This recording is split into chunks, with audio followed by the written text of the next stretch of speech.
Tuhan Yesus itu luar biasa ya. Ada amin. Luar biasa. Pokoknya luar biasanya biasa itu kan biasa. Kalau luar itu luar gitu loh. Luar. Lebih dari biasa. Tepuk tangan dulu dong buat Tuhan Yesus. Mau doa kita dijawab, mau hujan kayak, mau banjir kayak, mau apa kayak, tetap Tuhan Yesus itu jalan keluar atas semua masalah kita, amin. Mau hujan badai kayak, tetap dia yang terbaik dalam hidup kita, amin. Ini satu kesaksian, gak apa-apa ya saya kesaksian dulu ya. Untuk menenangkan pita suara. Ini satu kesaksian, kemarin itu ada ibadah youth. Mulai dari sore sampai jam 4:30 sore, sampai biasanya sampai jam 7 malam gitu. Nah kemarin itu tutup karena tidak ada jadwal pasien. Jadi saya Ameriska itu datang ke sini dari Bekasi, itu udah hujan. Naik angkutan umum, nyampe sini udah basah-basahan. Karena kita kan juga nginep gitu kan, bawa ransel, bajunya basah, tasnya juga basah gitu. Dalam hati, Tuhan tolong dong nih, ini teman-teman yang lain jangan sampai kehujanan biar mereka bisa sampai sini. Saya pikir kalau misalnya hujan bakal dikit yang datang gitu, karena kan hujan gitu kan. Siapa sih yang mau nerobos hujan? Demi Tuhan, hanya Tuhan, Nah singkat cerita saya udah pasrah aja gitu sambil berdoa, Tuhan tolong dong hujannya berhenti gitu. Akhirnya puji Tuhan hujannya berhenti, tapi nggak berhenti total gitu, masih ada gerimis-gerimisnya. Nah ternyata pada datang nih, anak-anak pada datang, mereka itu hujan-hujanan, tapi mereka nggak ngeluh gitu loh. Naik angkot juga, halo ini, iya kan? Iya, itu dia. Naik angkot juga, tapi mereka santai aja gitu, nyampe nggak ngeluh, mukanya nggak lusuh gitu, tetap semangat gitu, sampai ibadah udah selesai, kira-kira jam 7:30 selesai, terus kita makan, ngobrol-ngobrol, mau pulang, ternyata hujan gede. Saya pikir aduh gimana nih Tuhan, berdoa dong, Tuhan tolonglah hujannya berhenti. Ternyata hujannya berhenti sampai jam 9 makin deras gitu. Tuh saya pikir anak-anak gimana ini? Tuhan tolong, Tuhan kasih sukacitamu. Puji Tuhan loh, itu semalam walaupun mereka hujan-hujanan, mereka kan pulangnya naik angkot lagi, bukan naik kendaraan pribadi. Itu jam 9 malam pada naik busway, pada naik Jaklingko. Itu mereka ketawa-ketawa gitu loh, sampai ketawa-ketawa gitu. Ini puji Tuhan loh, mati saya terima kasih Tuhan, hadiratmu mengubahkan. Karena pas di situ kita lagi bahas kalau jadi ikut Tuhan itu ayatnya saya lupa di catatan khotbah yang sebelumnya. Kalau ikut Tuhan, kalau ya katakan ya, kalau tidak katakan tidak. Lebih dari itu berasal dari si jahat, benar? Nah, jadi kemarin saya ajarin kalau iya katakan iya, kalau tidak katakan tidak. Jadi kalau misalnya kita bilang aku ikut Tuhan, kelakuannya tidak seperti ikut Tuhan, itu lebih dari sejarah. Kalau iya katakan iya, bilang iya Tuhan aku mencintaimu, kelakuannya berontak sama firman Tuhan. Nah itu bukan berasal dari Roh Kudus, benar kan? Kita bilang iya aku mencintaimu, iya aku mau mengikutmu, sedikit ada masalah kita langsung lari dari Tuhan, ngambek-ngambekan gak jelas, mundur dari Tuhan. Katakan ya, kalau ya iya, tapi kelakuanmu tidak. Itu bukan dari Roh Kudus. Akhirnya saya bilang, oh kamu serius ikut Tuhan? Saya bilang, anak-anak muda, kalau pacaran bukan untuk menikmati seks. Jangan coba-coba kalian pacaran hanya untuk menikmati seks. Seks itu hanya untuk yang sudah menikah. Jadi kalau pacaran itu orientasinya adalah untuk saling kenal. Untuk saling kenal. Jadi kalau pas sudah menikah, ya kok begini, boleh gak ditukar? Gak bisa kayak gitu. Jadi kalau pacaran itu bukan pegang sana, pegang sini, kecup sana, kecup sini. Pacaran itu jalan bareng, saling kenal. Kamu karakternya gimana sih? Bisa terima gak kekurangannya dia?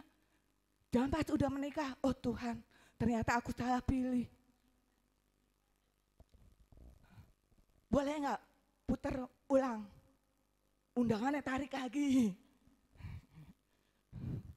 Putar ulang, nggak bisa. Nggak bisa. Jadi saya bilang, anak-anak muda pacaran bukan untuk menikmati seks. Ingat itu. Kalau pacaran untuk kenal lebih lagi. Saling kenal. Bukan saling pepet, dempet. Mana-mana dempet. Nanti pas sudah menikah, apa ya? Kok kayak begini karakternya? Apa fungsinya dempet? Fungsinya apa? Nggak ada. Oh cuman dempet, kemana-mana dempet, nempel, tapi nggak pernah belajar karakter satu sama lain. Rugi waktu. Ayo dong ya bapak-bapak, ibu-ibu, iya betul dong, gitu dong.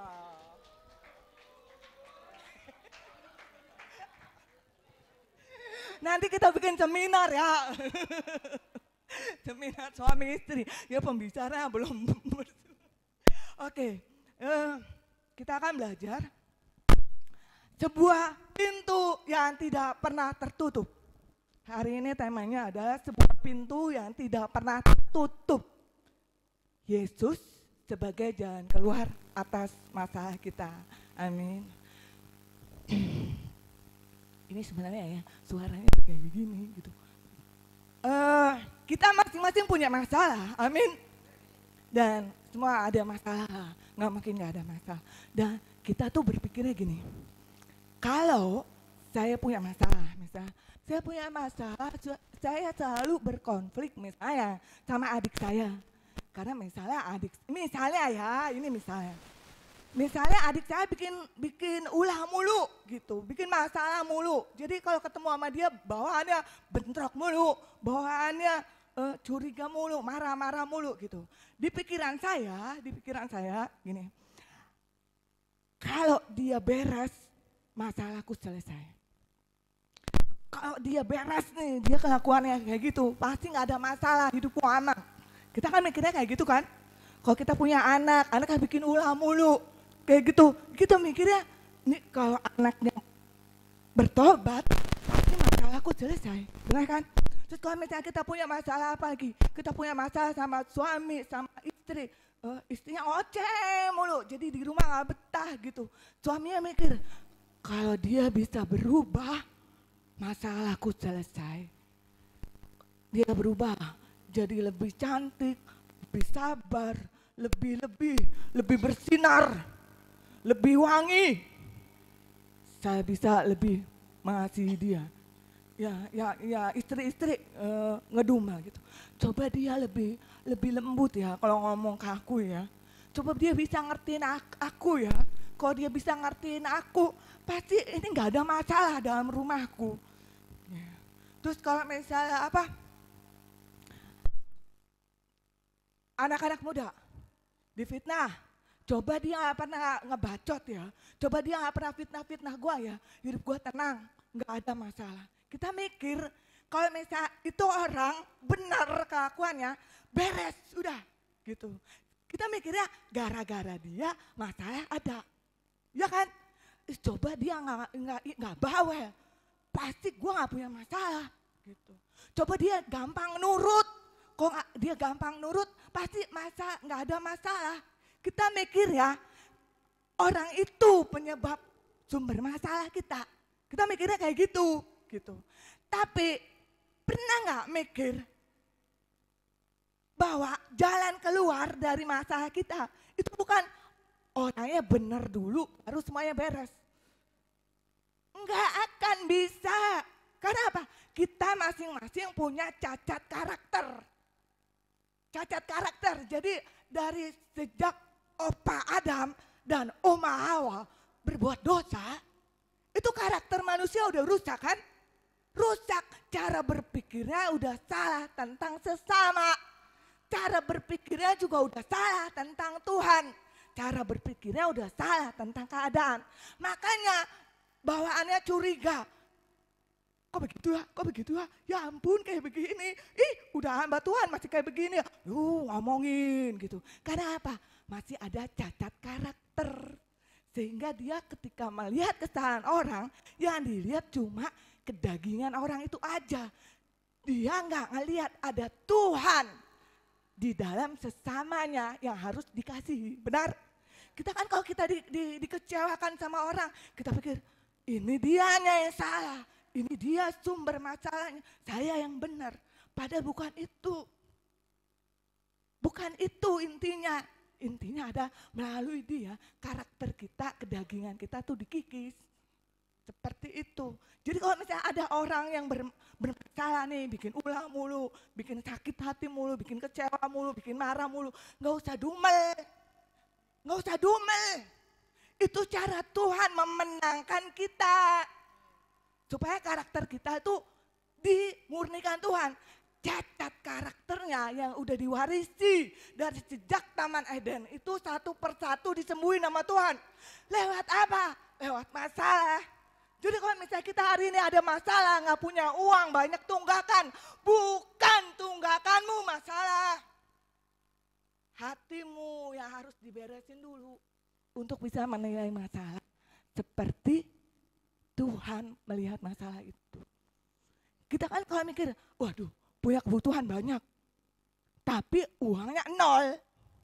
Kebutuhan banyak, uangnya nol. Pusing kan? Cari cara, oh Tuhan siapa yang bisa menolong saya? Siapa Tuhan yang bisa menolong saya? Kebutuhan banyak, duitnya nol. Cari orang, cari pertolongan. Kenapa Tuhan izinkan duitnya nol, tapi kebutuhanmu banyak? Supaya engkau bisa berusaha mencari Tuhan dan mempercayai Tuhan sepenuhnya. Kalau lu tidak pernah kebiasaan, ngomongnya lu, karena kebiasaan Yud. Maaf ya, bisa diedit. Kalau kamu tidak pernah berada di titik nol, uangmu tidak pernah nol, tidak akan pernah belajar percaya sama Tuhan. Gak akan. Saya pernah alami nol mulu. Tiap hari nol. Bahkan itu bulan Mei kemarin. Makanya waktu didoain sama Pak Gem pas doa semalam itu saya terharu. Karena Tuhan memperhitungkan. Tuhan gak melihat. Saya pikir, oh kedala Tuhan gak lihat. Yang penting saya percaya. Itu bulan Mei pergumulan banget. Di saat tidak ada yang bisa menolong. Dan saya cuma diem. Ini saksinya. Saya cuma diem. Saya gak datang ke orang. Saya bilang minta apa ya, minta enggak. Saya cuma diem. Saya punya kebutuhan. Harus dibayar saat itu juga. Untuk pembayaran uang sewa rumah saya. Saya gak punya apa-apa. Sempat saya bertanya, Tuhan kenapa ya selalu gak punya apa-apa? Dan saya belajar, Tuhan kalau Tuhan mau ajar saya untuk percaya lebih lagi dari yang sebelumnya, saya mau Tuhan. Gak ada apa-apa, pertolongan gak ada. Sementara yang punya rumah udah minta, dia bilang tidak ada perpanjangan. Hari Minggu harus dibayar. Nah sampai hari Jumat itu uangnya kurang 6 juta. Saya cuma diem. Saya kasih tahu siapa-siapa. Saya cuma bilang sama Bugem dukung doa. Saya bilang itu. Pak Gem nggak saya kasih tahu. Karena apa? Saya nggak tega. Bebannya banyak.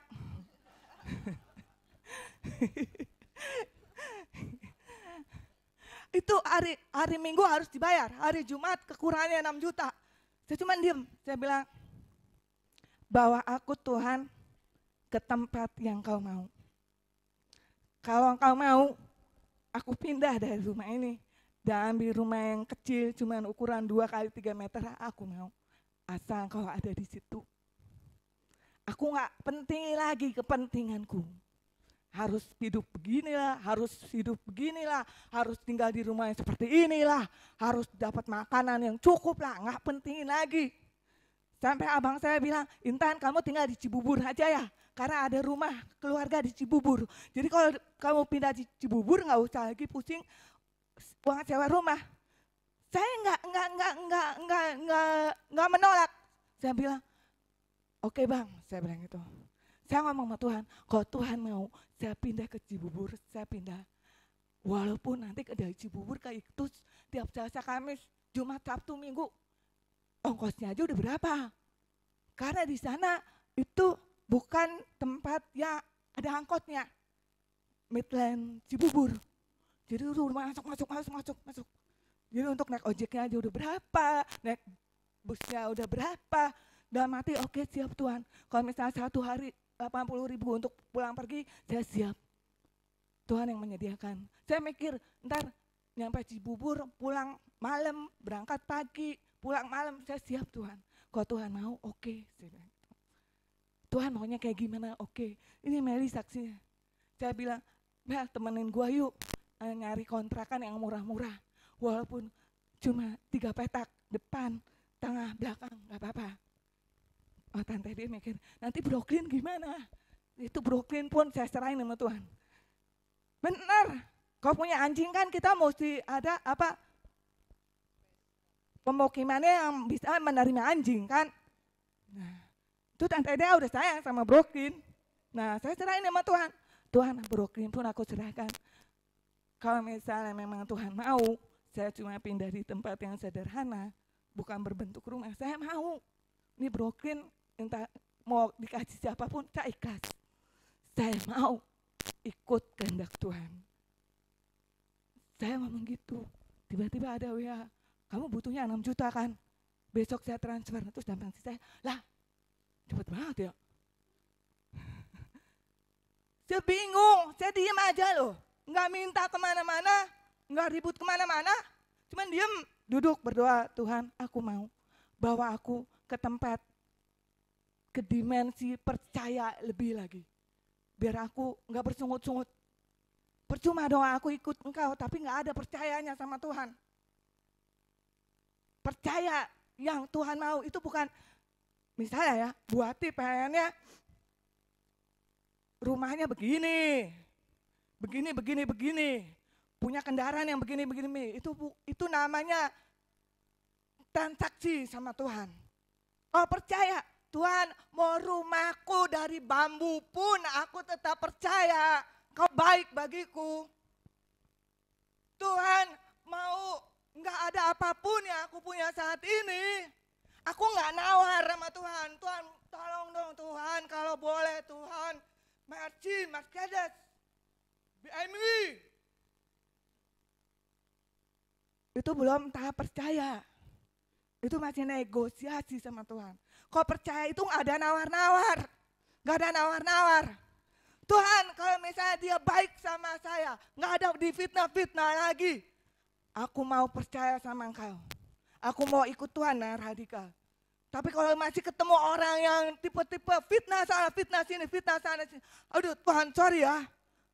Percayanya ditunggu dulu. Radikalnya di dalam Tuhan enggak dulu. Karena ini masih ngomong-ngomongin. Itu bukan percaya. Itu masih tahap tawar-menawar sama Tuhan. Kedagingan masih tahap tawar-menawar. Dan Tuhan mau kita masuk ke dalam satu dimensi percaya di mana kita tidak ada tawar-menawar lagi.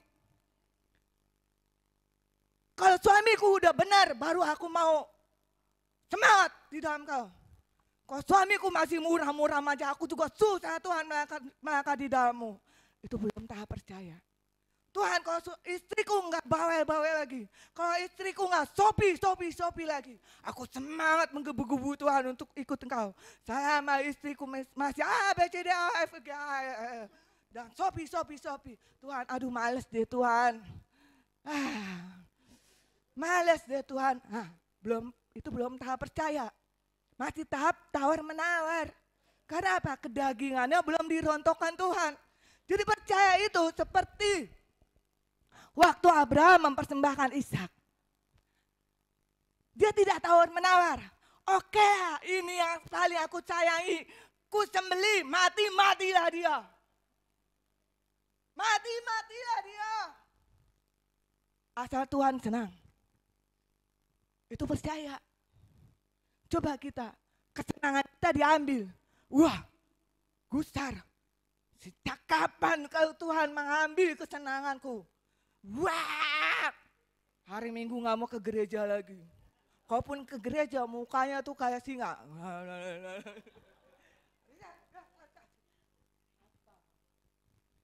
nggak tahu gue lagi susah. Jadi kalau ke gereja fokusnya apa? Kalau lagi ada masalah gitu ya, lagi kesal sama siapa, datang ke gereja semangat. Pas nyampe di gereja, karena lagi marah nih sama Tuhan, sama sesama. Datang ke gereja fokusnya apa? Makan. Ada firman, Mahakimi. Iya, karena lagi ada masalah, hatinya belum beres.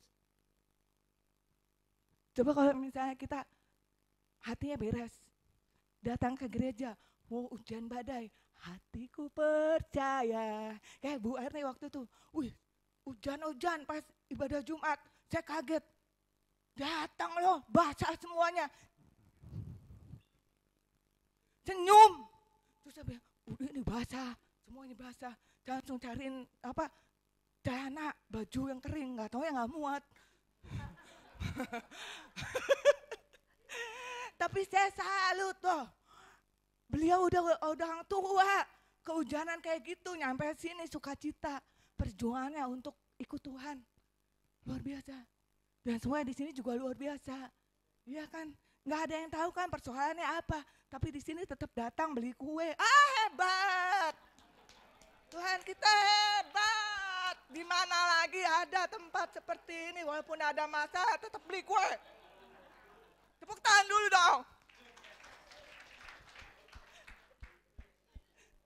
Ini khotbahnya saya jam berapa ya? Ketawa dong. Oke, kita pikir jalan keluar atas masalah kita adalah orang yang bikin masalah itu nggak bikin masalah lagi. Kita mikirnya gitu. Tapi sebenarnya jalan keluar atas setiap masalah kita itu bukan itu. Jalan keluarnya adalah ketika kita bersentuhan dengan kebenaran. Dan kebenaran itu akan memerdekakan kita. Ini cacat karakternya, dosa-dosanya itu mau ditanggulangi Tuhan lewat masalah. Jadi kalau hari ini kita dapat masalah, jangan fokus sama, ini orang harus berubah, masalahku selesai. Jangan. Tapi apa kata Tuhan lewat masalah itu? Jadi misalnya contoh, misalnya Bu Hati ngeselin saya anggap Bu Hati sumber masalah saya. Gimana caranya supaya saya dapat jalan keluar? Tanya Tuhan. Kan firman Tuhan bilang apa? Mundurlah sebelum perbantahan dimulai. Benar? Jadi sebelum adu mulut, diam dulu, sabar dulu. Udah, gak usah dipertentangkan. Ketemu tuh jalan keluarnya. Jadi walaupun misalnya orang yang masih ngeselin, kita gak kesal lagi. Hati kita merdeka. Karena kita udah ketemu jalan keluar. Jalan keluarnya apa? Firman Tuhan. Kalau ada perbantahan, mundur. Jadi kalau ada konflik, diam dulu. Itu jalan keluar. Jadi bukan berarti kalau Bu Hati diam, baru itu jalan keluar. Enggak. Dimulai dari kita, praktekin firman. Itu jalan keluar. Jadi kalau ada orang marah, apa kata firman Tuhan tentang hal itu? Merdekakan dirimu dengan firman, itu jalan keluar. Jadi bukan berarti kalau dia nggak marah-marah lagi, itu jalan keluar. Bukan. Kita nggak bisa larang orang itu marah, nggak bisa. Kita nggak bisa larang orang ngeluh. Pagi, siang, sore, malam, Senin, Selasa, Kamis, Jumat, Sabtu, keluhanmu. Nggak bisa kita larang dia untuk stop ngeluh. Seperti Tuhan udah berulang kali, nak stop ya, jangan berbuat dosa. Lihat aja, berbuat dosa mulu kan. Kita gak bisa stop orang, diam ya jangan ngomongin gua ya, gak bisa. Diam ya jangan marah-marah mulu ya, bosan, gak bisa. Yang kita bisa lakukan adalah apa kata firman untuk hal itu. Jadi kalau firman Tuhan bilang bersukacita senantiasa. Jadi kalau dapat keluhan mulu, keluhan lagi. Hatiku percaya, ku yakin kau hadir di sini. Pak Gem, tolong dong Pak Gem. Ku rasakan kuasa yang tak terbatas. Pak Gem, tolong dong Pak Gem. Pagi siang sore isinya keluhan mulu hanya. Pak Gem, pagi siang sore nyembah Tuhan. Ku yakin kau hadir di sini.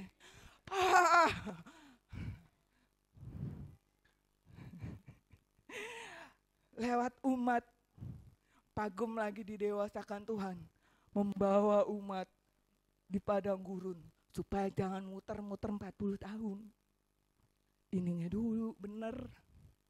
Makanya dapat konflik-konflik mulu supaya kita cepet nyampainya ke Kanaan. Itunya bebannya banyak. Supaya apa? Ke Kanaannya tidak berputar-putar. Lewat beban yang begitu banyak, Pagem didewasakan. Akhirnya membawa umat ini didewasakan juga. Pagem tepuk tangan dong. Lewat umatnya suka Pagem, Tuhan, ku angkat tanganku dan berseru, pertolonganku datang darimu. Abis itu Pagem tiup shofar. Ya, jadi dalam setiap masalah itu jalan keluarnya adalah ketika kita melakukan firman, itu jalan keluarnya. Jadi jangan fokus sama, nih aku gak punya duit ya, tapi ada yang harus aku bayar. Gimana? Tuhan bilang apa? Serahkanlah khawatirmu kepada Tuhan dan akuilah dia. Jadi kalau kita udah serahkan, Tuhan aku serahkan sama engkau, biar engkau yang berperkara. Udah serahin aja, jangan pakai kekuatan diri sendiri. Cari pertolongan sana, cari pertolongan sini. Sampai keliling dunia. Jangan, diem dulu, Tuhan ngomong apa. Kalau Tuhan bilang hubungi Bu Hati, hubungin. Tapi kalau Tuhan gak pernah ngomong kayak gitu, udah diem aja.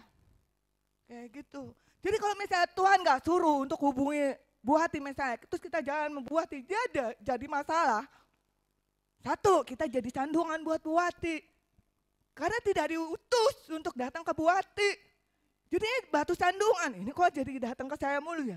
Emang dia pikir saya sumber dari masalah pintu terbuka. Saya kan bukan Tuhan. Tapi kalau kita diutus untuk datang ke Bu Hati, sebelum kita datang pun Bu Hati udah dapat konfirmasi dari Tuhan. Jadi pas kita datang, Bu Hati udah paham, udah nggak usah ceritaan panjang lebar. Langsung, Tuhan utus saya untuk memberkati kamu. Ya seperti itu. Beri kembali bagi nama Tuhan. Ini pembukaannya lama ya.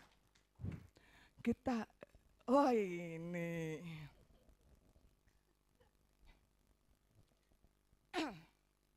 Kita buka Alkitab kita dari, nah ini biasa saya pakai tablet, tiba-tiba pakai beginian, bingung juga. Yohanes 10 ayat 9 sampai 10.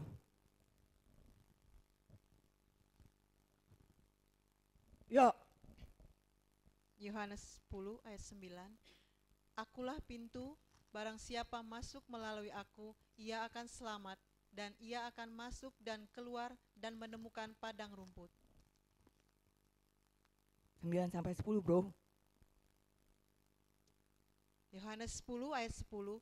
Pencuri datang hanya untuk mencuri dan membunuh dan membinasakan.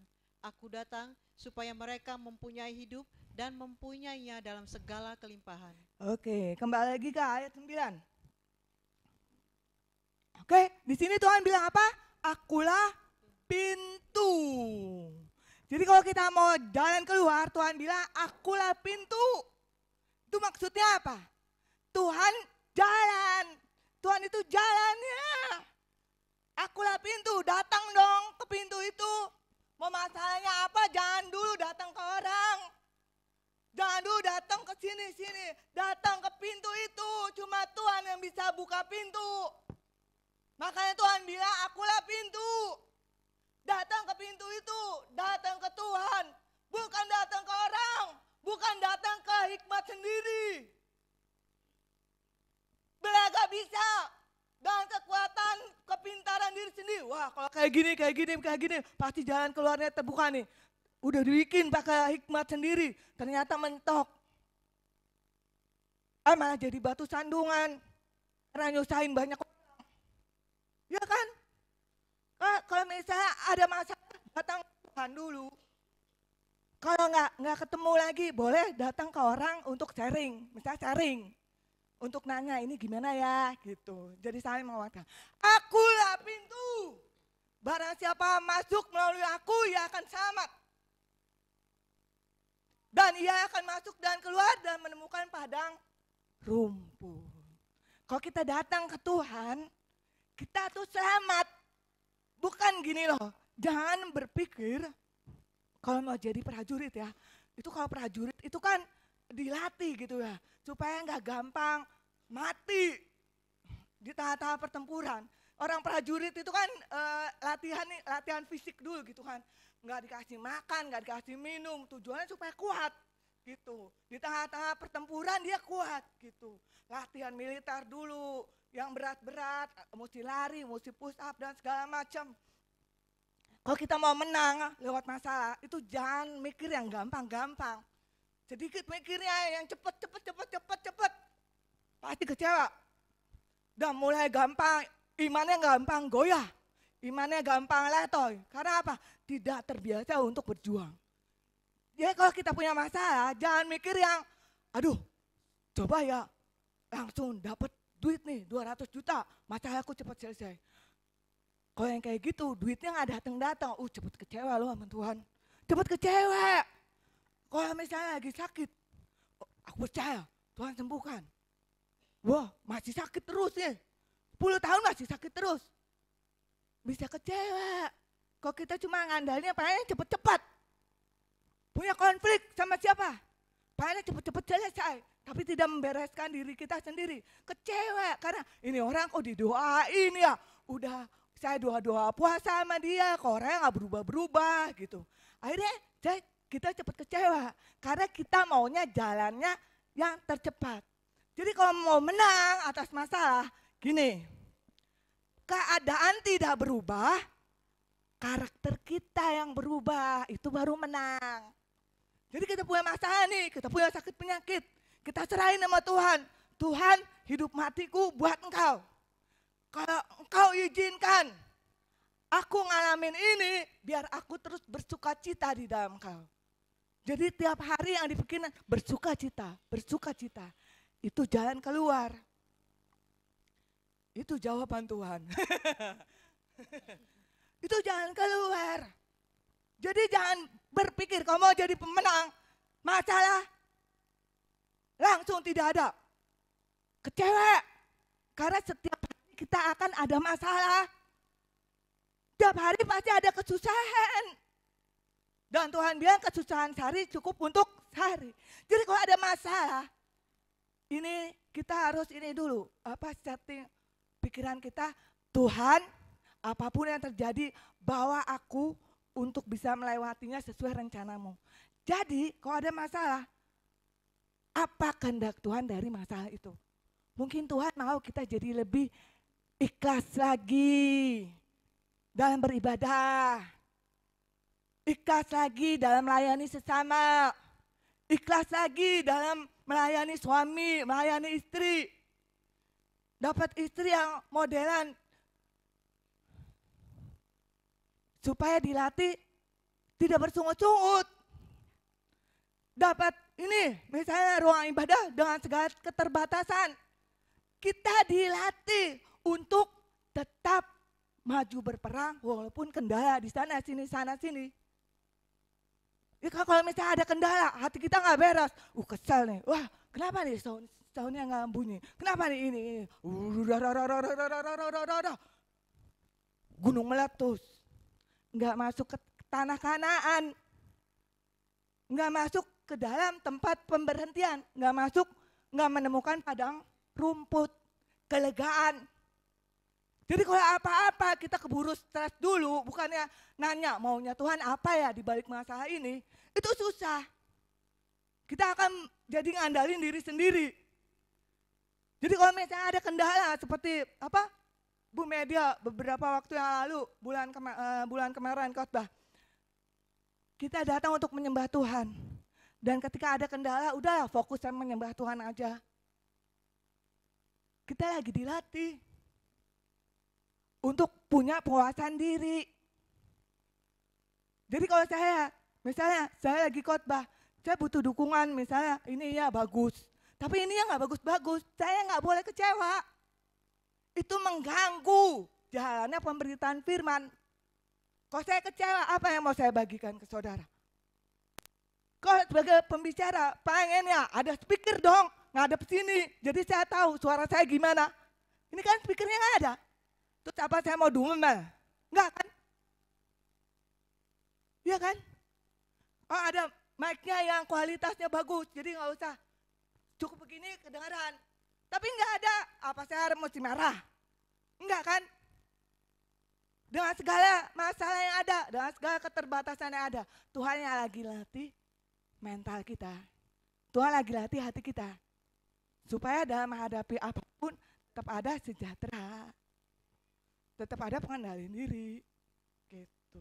Ya jujur, dari dulu saya udah ngarep gitu. Ada speaker ngadep sini. Jadi pembicara WL Singers bisa dengar kualitas suara.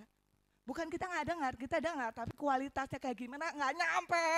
Speakernya ke sono. Bisa ngerti ya? Curhat. Ya, gimana tergantung kita. Kalau kita masuk melalui pintu itu, kita akan beroleh sama cacat karakter kita ditanggulangi oleh Tuhan. Amin. Bagaimana supaya kita bisa menemukan pintu yang tidak pernah tertutup itu? Bagaimana supaya kita bisa menemukan jalan keluar atas setiap masalah kita? Jujur sih begini agak ini juga ya. Saya biasanya pakai tablet tapi udah mau ucap syukur. Yang pertama, bagaimana supaya kita bisa menemukan jalan keluar, pintu yang tidak pernah tertutup itu. Bagaimana caranya? 1, datang pada Yesus dan ikuti jalannya. Jangan ciptakan jalan keluar sendiri.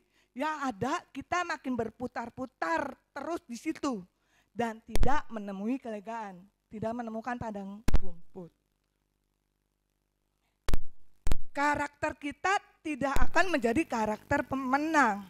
Coba buka dari Amsal 3 ayat 5 sampai 8.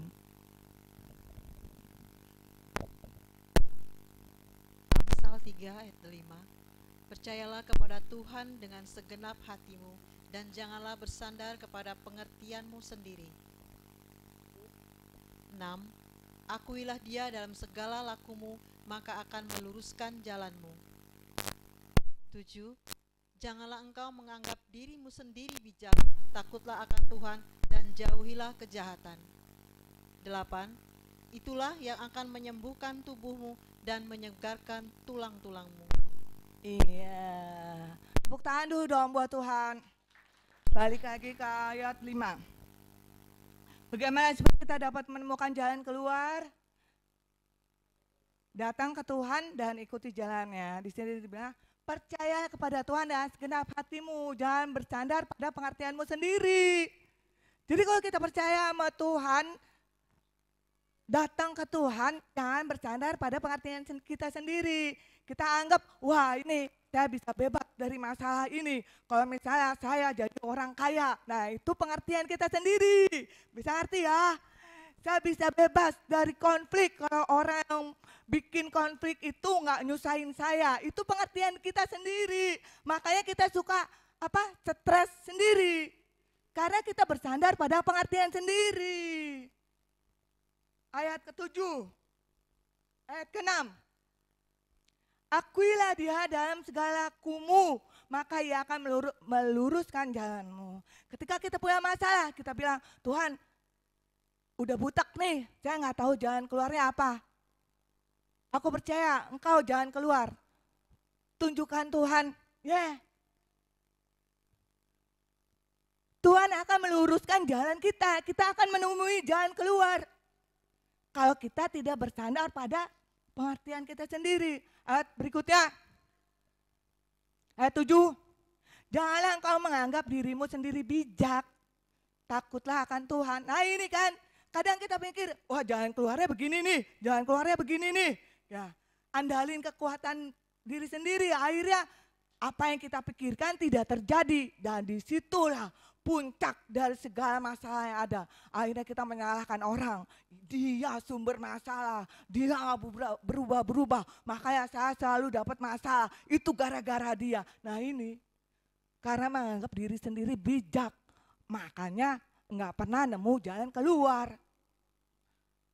Oh coba Tuhan kasih aku penghasilan 10 juta per bulan. Pasti aku tidak punya masalah dalam hidup. Akhirnya nyalahin Tuhan. Nah ini sumber masalah. Kita gak pernah dapat jalan keluar. Karena kita menganggap diri kita sendiri bijak. Ayat berikutnya.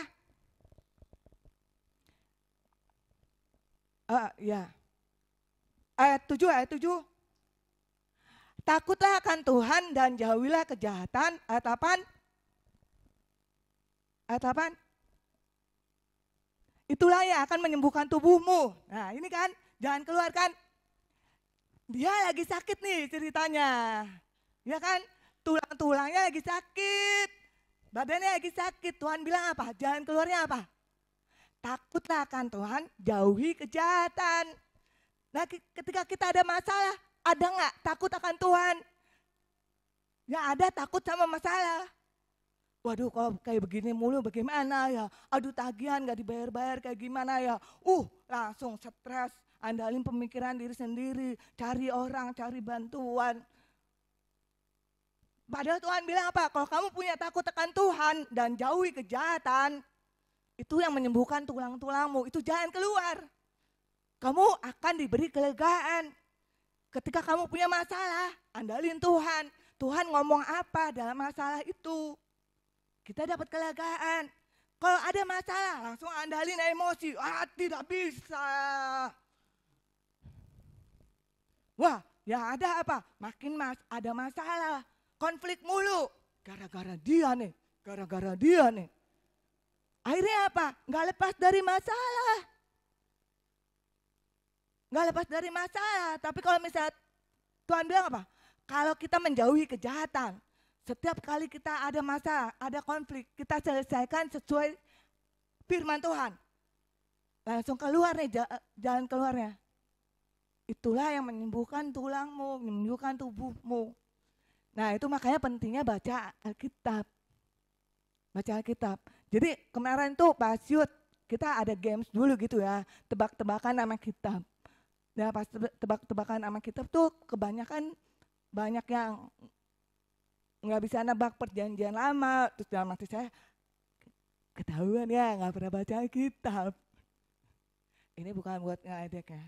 Maksudnya itulah pentingnya kita buka Alkitab. Bukan buka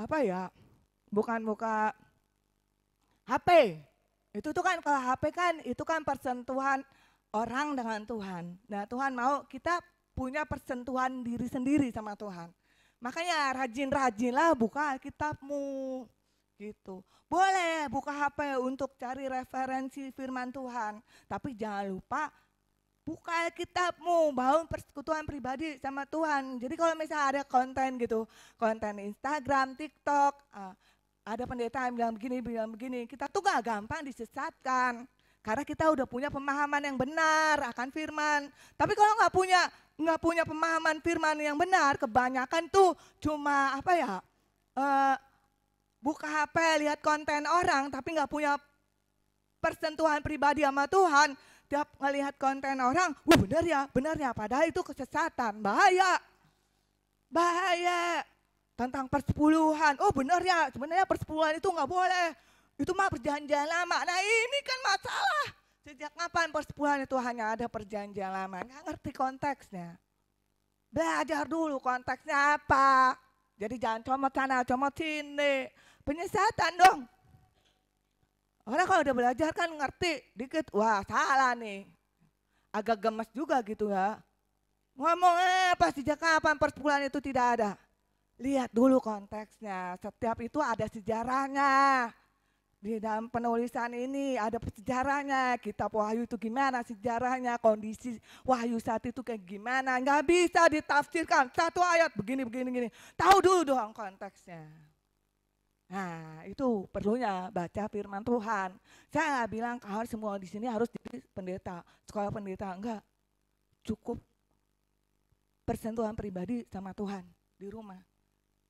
Punya hati yang takut akan Tuhan, respect gitu loh sama firman Tuhan. Jadi Tuhan bilang apa, siap. Kayak apa, Weng kan, damkar. Komandannya bilang, apa sih panggilnya, kesatria Weng, ambil pompa, siap.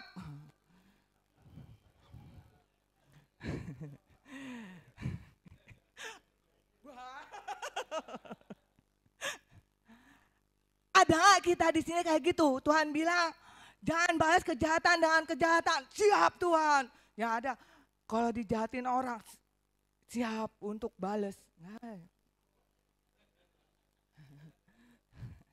Kalau dikecelin sama orang, kecelin balik. Apa? Kalau diomelin sama orang, omelin balik. Iya kan? Rame deh tuh. Iya, ini dulu. Ini kalau misalnya di rumah, di tempat kerja atau apa, ini renungin. Jadi nanti kalau ada masalah, Roh Kudus diingatkan. Jangan keluar buat masalah kamu ada ini. Karena apa? Keseringan baca firman. Jadi Roh Kudus ingatkan. Beri kemuliaan dulu bagi nama Tuhan. Yang kedua, bagaimana supaya kita bisa menemukan jalan keluar atas masalah kita? Yang kedua, rela diatur oleh Tuhan. Kita buka dari Mazmur 16 ayat 8 sampai 11.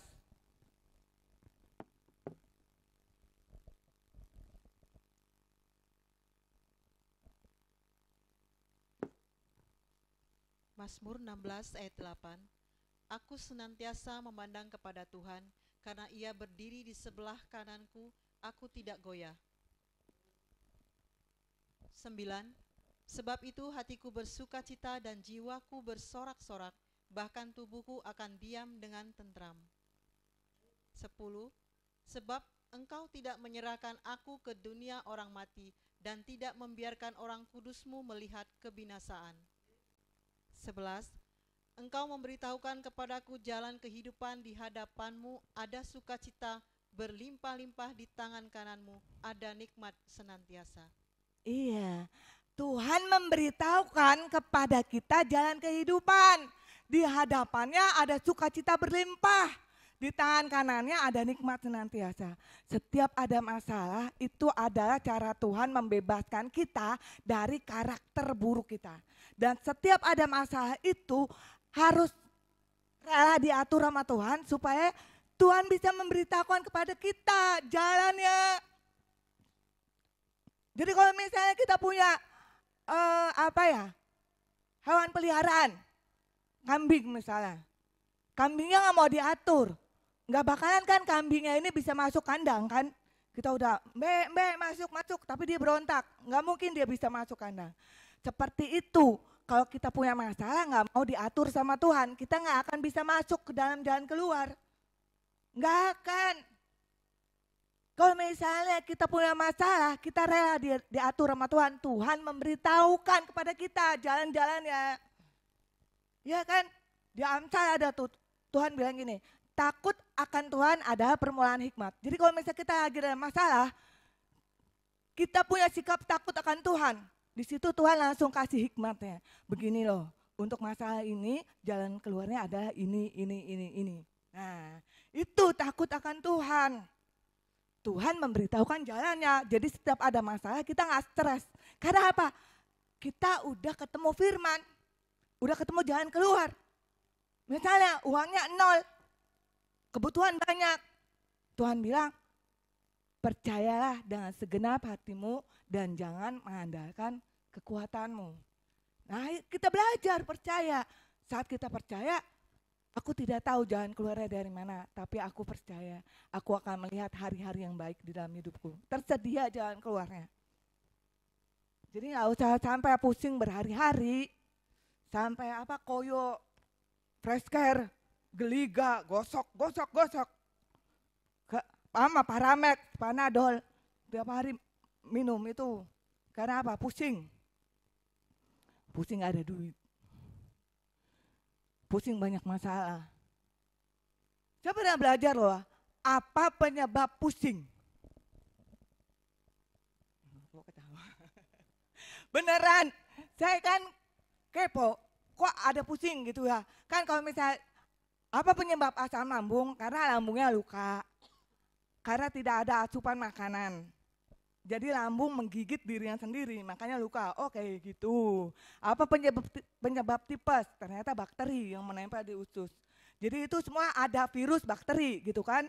Nah kalau pusing itu lucu. Penyebab pusing itu apa? Mau tahu nggak? Bukannya virus.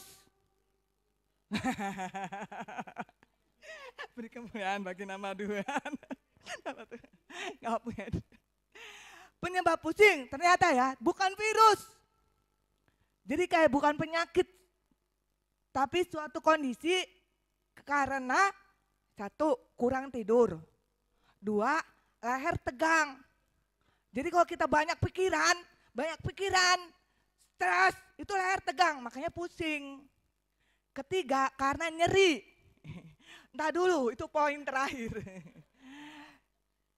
Yang ketiga, karena nyeri. Jadi kalau misalnya lagi nyeri, misalnya sakit gigi, nyeri, ngilu, nah itu jadi pusing. Ya, itu pusing. Jadi bukan karena virus, bakteri, enggak.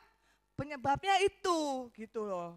Kurang tidur, banyak pikiran yang menyebabkan stres, sama nyeri. Yang nomor 4.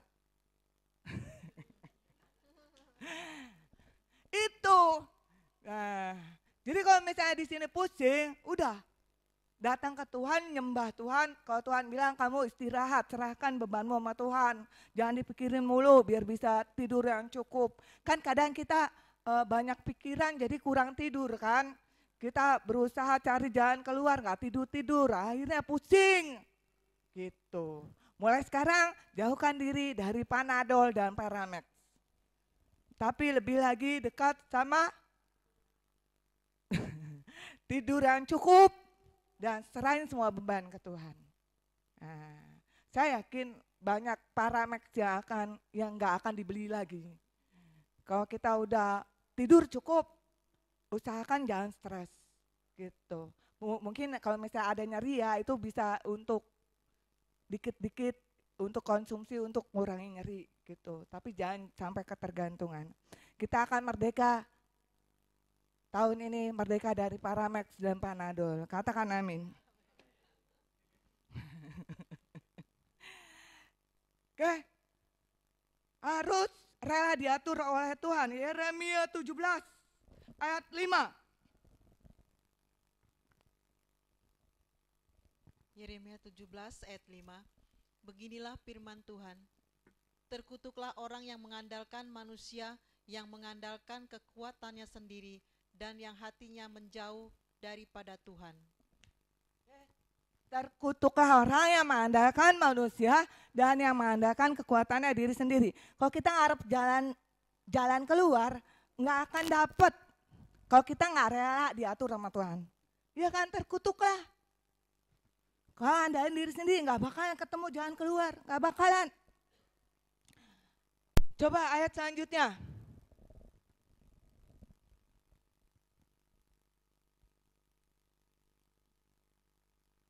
Yeremia 17 ayat 6. Ia akan seperti semak bulus di padang belantara. Ia tidak akan mengalami datangnya keadaan baik. Ia akan tinggal di tanah angus, di padang gurun, di negeri padang asin yang tidak berpenduduk. Susah kalau nggak diatur sama Tuhan, susah. Ada masalah. Coba deh terus mau mengandalkan kekuatan diri sendiri untuk bisa bebas dari masalah. Yang ada susah. Cemberut. Kesel. Karena apa? Masalahnya tetap ada. Tapi kita tidak merdeka. Karena apa? Ngandalin kekuatan diri sendiri. Ini kan padang belantara, tidak mengalami keadaan yang baik, itu firman Tuhan loh. Kalau kita di sini terus ngandalin diri sendiri, aduh, jangan harap dapat keadaan yang baik. Ini firman Tuhan, dia tidak akan mengalami datanya keadaan baik. Percuma ngandalin orang, ngandalin manusia, ngandalin kekuatan diri sendiri, nggak akan mengalami keadaan yang baik. Tapi firman Tuhan bilang apa? Diberkatilah orang yang mengandalkan Tuhan. Itu ayat berapa ya? Diberkatilah, itu ayat atasnya ya? Hah? Hah? 9, ayat 9.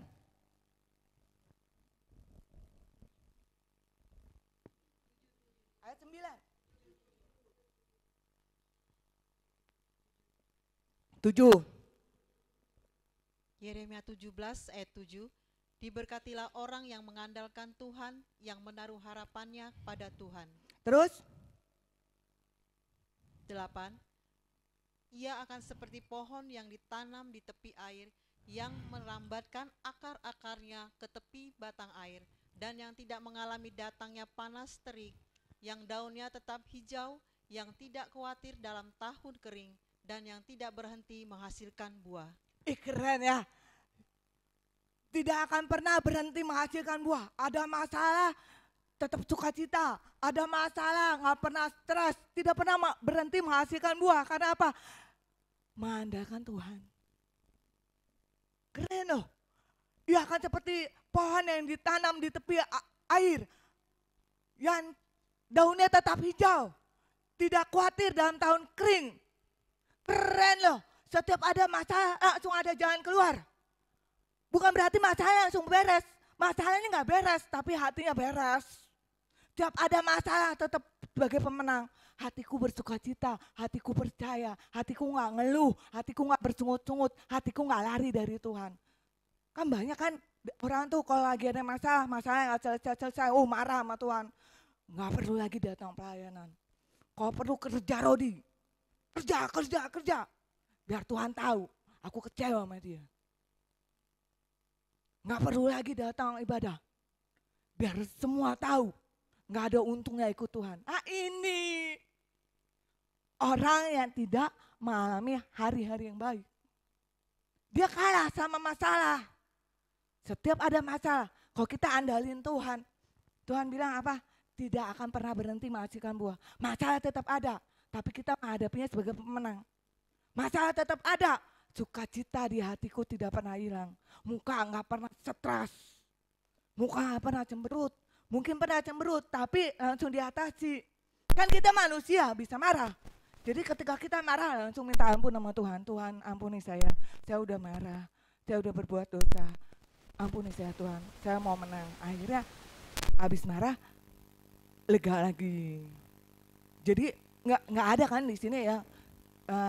Belum ada gitu kan. Yang 24 jam diapain, ditabok, tetap hehehe. Pasti ada satu titik kita pernah kecewa. Di satu titik kita pernah stres. Satu titik kita pernah takut.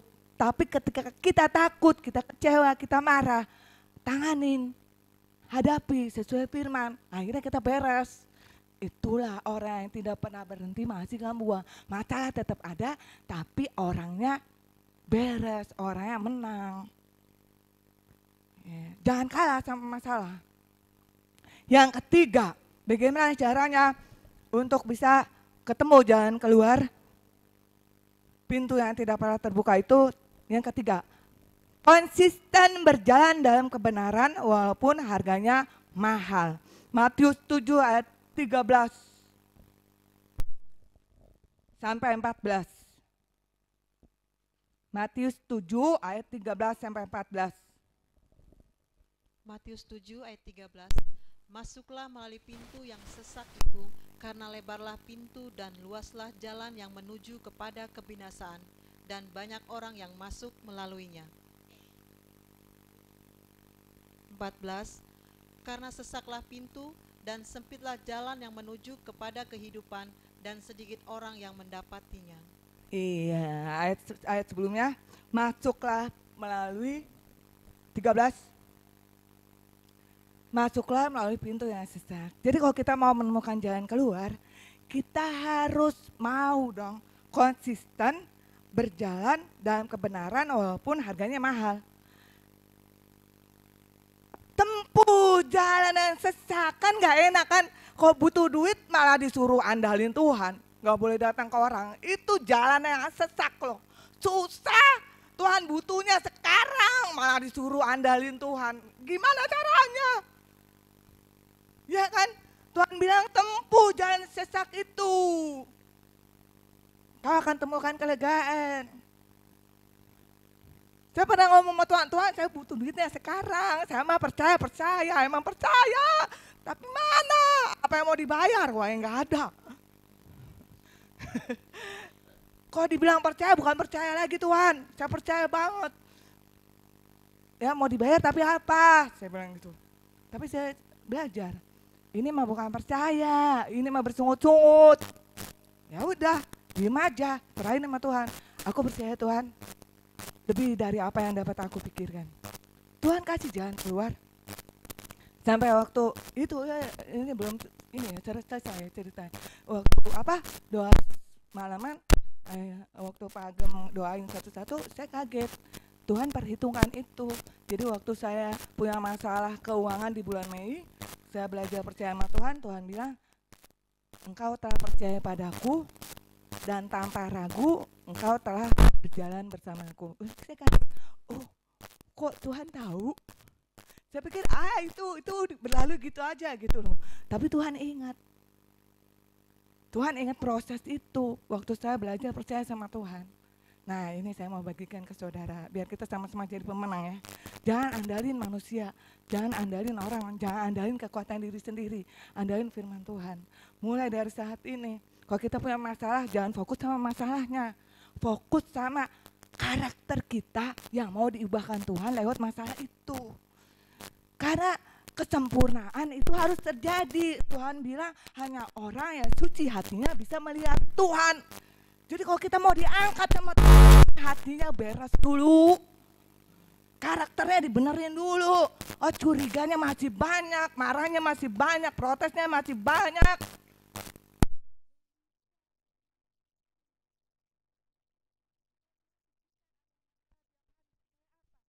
Belajar, dimerdekakan sama firman.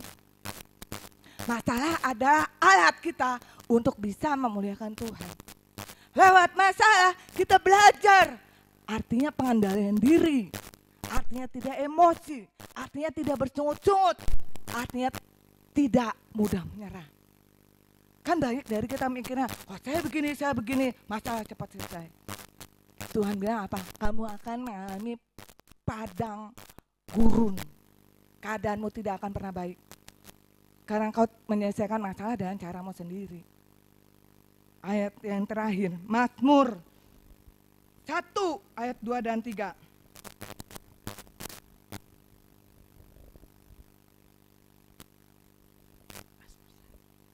Mazmur 1 ayat 2. Tetapi yang kesukaannya ialah Taurat Tuhan, dan yang merenungkan Taurat itu siang dan malam. 3.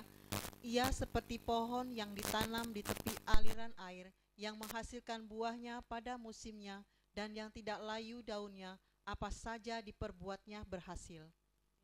Balik ke ayat 2. Ayat 1. Oke. Mazmur 1 ayat 1. Berbahagialah orang yang tidak berjalan menurut nasihat orang fasik, yang tidak berdiri di jalan orang berdosa, dan yang tidak duduk dalam kumpulan pencemooh. Iya, berbahagia orang yang tidak berjalan menurut nasihat orang fasik, tidak berdiri di jalan orang berdosa, dan yang tidak duduk dalam kumpulan pencemooh. Berbahagialah kita kalau hari ini kita ketemu masalah, tidak menyelesaikan masalah dengan cara dosa. Selanjutnya, ayat 2. Tetapi yang kesukaannya ialah Taurat Tuhan, dan merenungkan Taurat itu siang dan malam. Ayat 3. Ia seperti pohon yang ditanam di tepi aliran air, yang menghasilkan buahnya pada musimnya, dan yang tidak layu daunnya, apa saja yang diperbuatnya berhasil. Mau apa saja yang kita perbuat berhasil? Merenungkan firman Tuhan itu siang dan malam. Setiap ada masalah, jalan keluarnya adalah firman Tuhan. Bukan orang, bukan kekuatan diri sendiri, tapi firman Tuhan. Ada amin? Ada sukacita? Mau makan? Beri kemuliaan bagi nama Tuhan.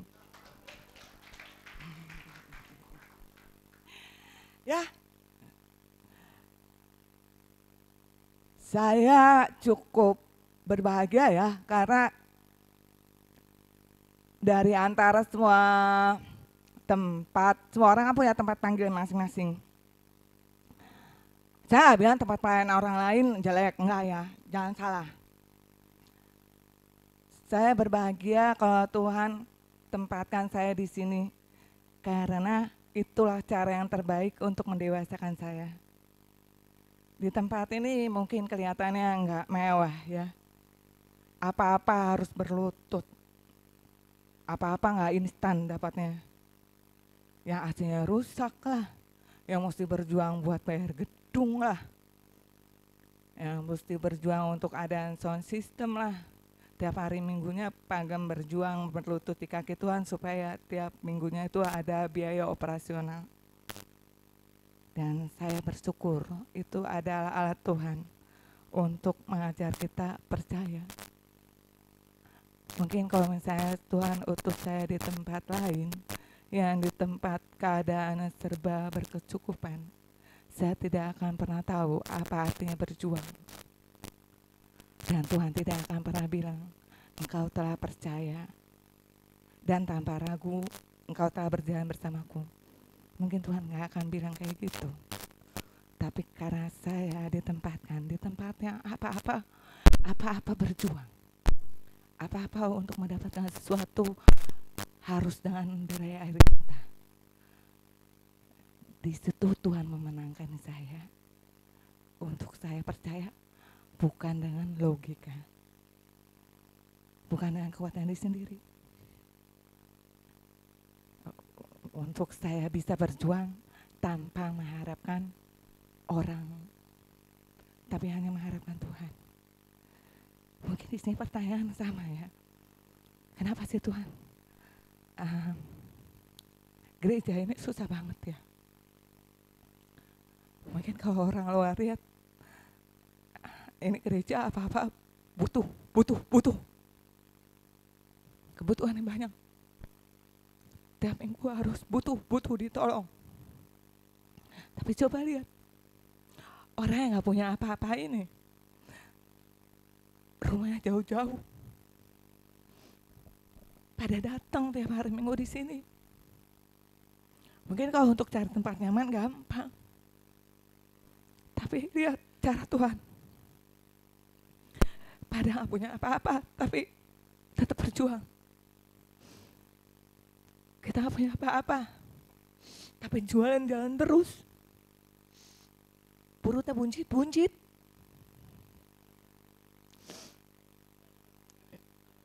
Nah, itu bukti Tuhan gak ninggalin. Itu perjuangan banget. Banyak hal yang tidak enak terjadi, itu cara Tuhan membentuk kita lebih lagi.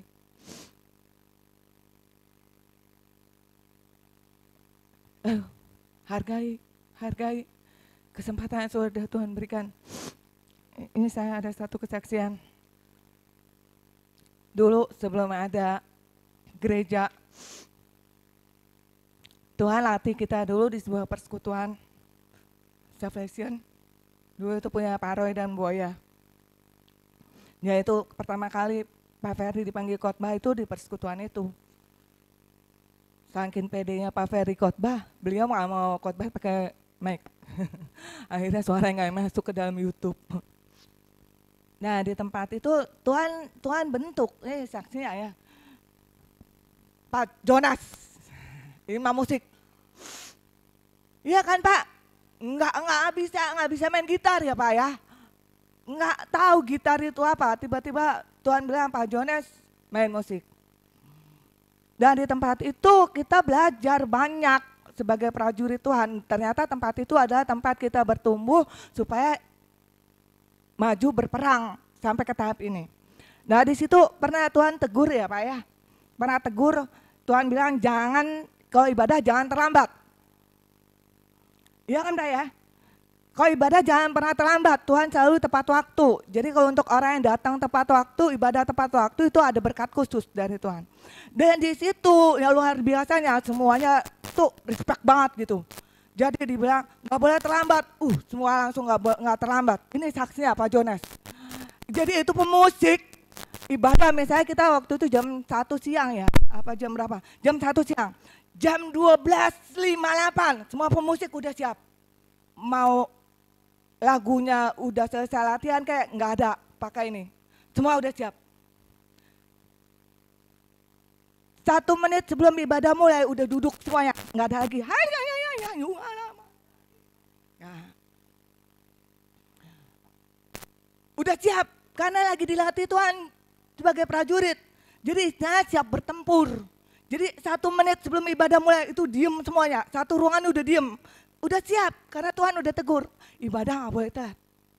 Itu belajar loh, di situ belajar banget. Dan ini nggak ada kayak gini. Pak mulai ya, nggak ada. Teng jam 1 mulai, nggak ada. Pak mulai ya, nggak ada. Imamnya kan Tuhan, ya harus dihargai Tuhan, bukan manusia. Jadi mau apa kayak jam 1 langsung mulai, semuanya siap. Mau pemimpinnya belum datang, ya kan Pak waktu itu pemimpin belum datang, ibadah langsung tetap jalan karena Tuhan udah tegur. Itu luar biasa. Itu cara Tuhan mendewasakan. Kenapa Tuhan kan bisa ya? Gak usah itu banget dah. Ini loh, seorang prajurit itu gak babibu tapi langsung siap gerak. Kenapa kita harus ada aturan? Itu cara Tuhan ini. Setia dalam perkara kecil, Tuhan latih pada perkara besar. Kalau saya punya anak sekolah minggu, saya bilang duduk, dia duduk. Bukan soal duduknya, dia melatih diri taat sama orang tua. Kalau Tuhan bilang apa, kita langsung gerak, nggak pakai dilama-lamain. Tuhan lagi latih ketaatan. Jadi untuk perkara kecil bisa taat, untuk perkara besar bisa dipercayai Tuhan lebih lagi. Di sini banyak kendala, rumahnya jauh, nggak ada ongkos, nggak ada apa, kita taat. Lewat perkara kecil Tuhan menangkan kita ke perkara besar. Kita banyak kendala, kita selesaikan satu persatu sesuai dengan firman Tuhan. Ada amin? Ya, saya rindu ya, sama-sama ya. Semuanya. Itu cara Tuhan mendewasakan. Jadi kalau mulai minggu depan, saya nggak mau menghakimi ya, sama-sama. 1 menit sebelum ibadah mulai, pipis lah, ambil aqua lah. Kau perlu cari sebelumnya, masukin aqua ke tas. Jadi ibadah 1 menit sebelum mulai ibadah udah duduk siap. Aku mau berperang buat Tuhan. Cara Tuhan mendewasakan aku dengan disiplin. Kan bisa tuh ngobrol sama Pak Gem, nantilah selesai ibadah. Jangan 1 menit sebelum ibadah udah curhat, kan Pak Gem gak enak juga kan, gak disautin. Siap perang saya, siap kasih yang terbaik. Mau WA, siap, daftar lagu udah dikasih, pelajari. Jadi gak kemana, musiknya kemana, ke surga. Pelajari, kasih yang terbaik buat nama Tuhan. Karena kita di sini lagi latihan perang. Sebelum kita berperang, kita latih dulu disiplin. Ada amin? Mau kasih yang terbaik bagi nama Tuhan? Ini saya ngomong gini jangan ada yang kecewa sama saya.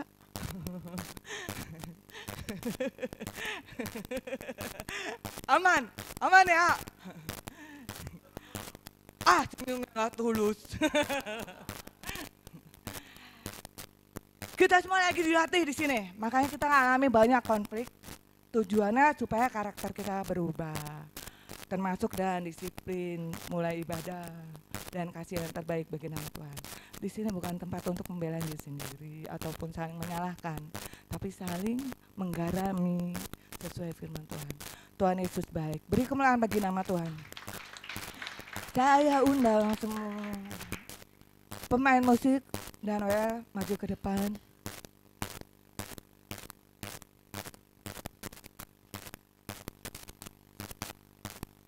Tahu melayani lebih sungguh.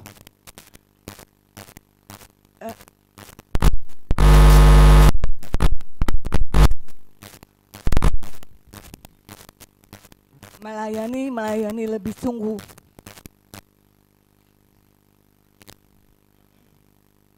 Ya, semuanya bangkit berdiri.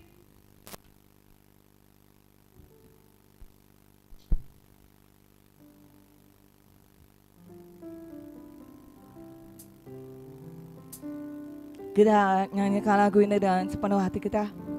Melayani lebih sungguh.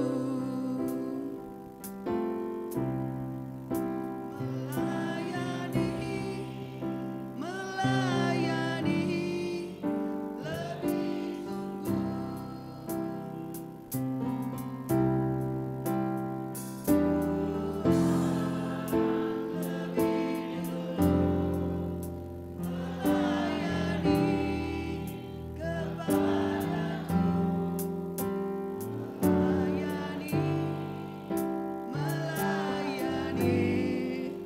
lebih sungguh. Kita berdoa. Tuhan, bawa aku kepada pengenalan yang benar akan Engkau. Bawa aku untuk mempercayai-Mu lebih sungguh lagi dan tidak mengandalkan diriku sendiri. Bawa aku untuk berserah dan mengandalkan Engkau dengan sepenuh hatiku. Bawa aku, Tuhan, untuk menemukan jalan keluar yang berasal daripada-Mu, yang sesuai dengan firman-Mu.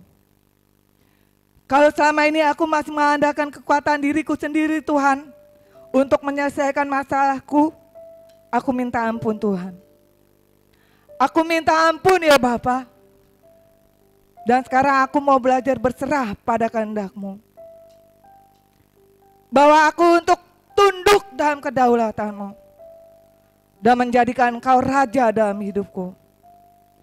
Siap untuk Engkau bentuk, siap untuk Engkau atur. Di dalam nama Yesus.